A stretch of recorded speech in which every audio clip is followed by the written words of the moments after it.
We're here at Godafoss, walking towards the falls. It's a really easy path, should take only a couple minutes.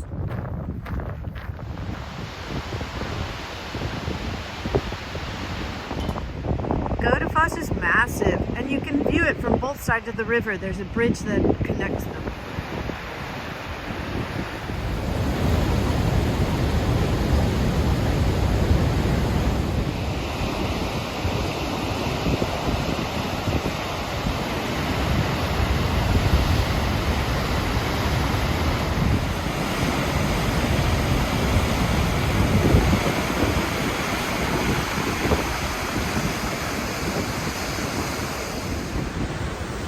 Godafoss is really impressive, but bundle up. It's the beginning of August, 7 degrees, and the wind is blowing, so it's super cold here.